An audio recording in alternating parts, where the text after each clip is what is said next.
This channel does not promote any violent, harmful, or illegal activities. All content provided by this channel is meant for an educational purpose only. চোখ রাখবো একটি বড় খবরে। বাংলাদেশে হিংসার আবহে জঙ্গি সন্দেহে গ্রেফতার 2। আরো বিস্তারিত জানবো, আমাদের সঙ্গে রয়েছেন আমাদের প্রতিনিধি সুপ্রিয়। জনিকা, দেখো, এখনো পর্যন্ত যেটা আমরা সূত্র মারফত জানতে পারছি যে অসম পুলিশের, অসম এসটিএফ এর একটি দল তারা গতকাল এ রাজ্যে আসেন এবং এখানকার বেঙ্গল এসটিএফ এবং মুর্শিদাবাদের যে হরিহরপাড়ার পুলিশকে সঙ্গে নিয়ে যৌথভাবে মুর্শিদাবাদের হরিহরপাড়ায় অভিযান চালানো হয় এবং সেখান থেকে 2 সন্দেহভাজন জঙ্গিকে ইতিমধ্যেই অসম এসটিএফ গ্রেপ্তার করেছে। এবং সেক্ষেত্রে যেটা আমরা সূত্র মারফত আরো জানতে পারছি যে 2 জনকে সন্দেহভাজন জঙ্গি হিসেবে গ্রেপ্তার করা হয়েছে তারা 2 জন জামাতুল মুজাহিদিনের লিঙ্কম্যান হিসেবেই দীর্ঘদিন ধরে কাজ করত।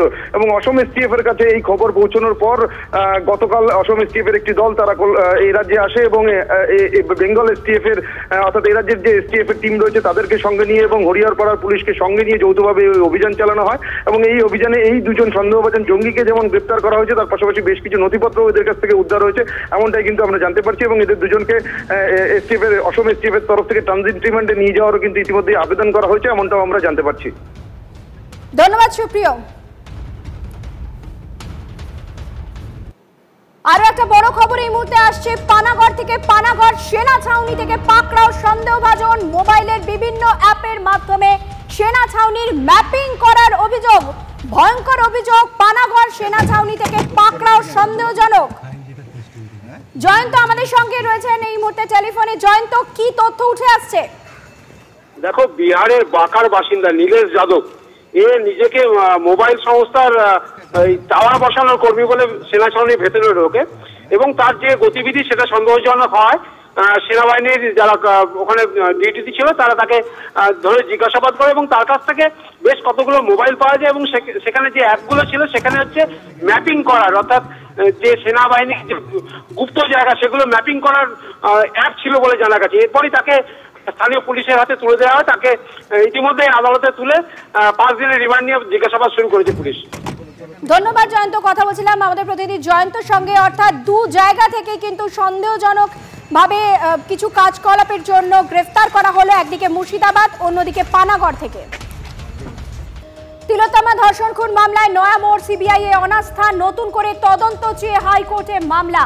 হাইকোর্টে নতুন করে মামলা। তিলোত্তমার বাবা মায়ের নতুন করে তদন্ত শুরু করার নির্দেশ দিক আদালত। আরজি মামলায় সব তথ্য প্রমাণ লোপাট হয়ে গেছে অভিযোগ তিলোত্তমার বাবা মায়ের। আদালত এখনই হস্তক্ষেপ না করলে পরিস্থিতি হাতের বাইরে যেতে পারে। উৎপল বন্দ্যোপাধ্যায় আমাদের সঙ্গে এই মুহূর্তে টেলিফোনে রয়েছেন, আপনাকে স্বাগত জানাই। আজ যে বিষয়টা সামনে এলো সেটা হচ্ছে সিবিআই একেবারে চূড়ান্ত অনাস্থা, যার জন্য নতুন করে তদন্ত যে হাইকোর্টে মামলা করছেন তিলোত্তমার বাবা মা। আপনার প্রতিক্রিয়া?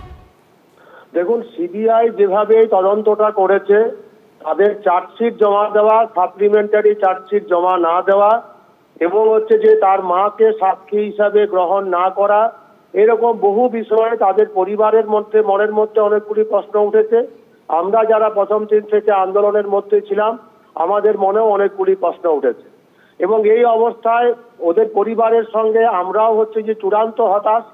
এক হচ্ছে যে সিবিআই এর হচ্ছে যে তদন্ত নিয়ে প্রশ্ন ওঠা, 2 হচ্ছে যে রাজ্য সরকারের যে আচরণ, সামগ্রিকভাবে আমাদের এই যে নৃশংস হত্যাকাণ্ড তার পিছনে যে বৃহত্তর দুর্নীতির চক্র, তথ্য প্রমাণ লোপাট, একের পর এক যে প্রশ্নগুলি এসছে, এতগুলি তথ্য সূত্র প্রমাণ সামনে থাকা সত্ত্বেও মহামান্য সুপ্রিম কোর্ট যেটাকে মান্যতা দিয়েছিলেন বৃহত্তর ষড়যন্ত্রের চক্রের কথা, সেইটাকে কিন্তু কোথাও আমরা সিবিআই এর যে তদন্তের পরে চার্জশিটের মধ্যে তার কোনো আমরা কিন্তু প্রতিফলন দেখলাম না। মহামান্য সুপ্রিম কোর্টের বিচারপতি যে বিস্ময় প্রকাশ করেছিলেন সিল বন্ধ করা যে খাম, সেটাকে দেখে সেইটারও কোনো প্রতিফলন হচ্ছে যে আমরা চার্জশিটের মধ্যে দেখিনি। সামগ্রিকভাবে পরিবারের সঙ্গে আমরাও হতাশ। আমরা মনে করি তার পরিবারের মানুষের পূর্ণ অধিকার আছে মহামান্য হাইকোর্টের কাছে গিয়ে নতুন করে এই তদন্তটাকে শুরু করার দাবি জানান। ধন্যবাদ উৎপল বাবু।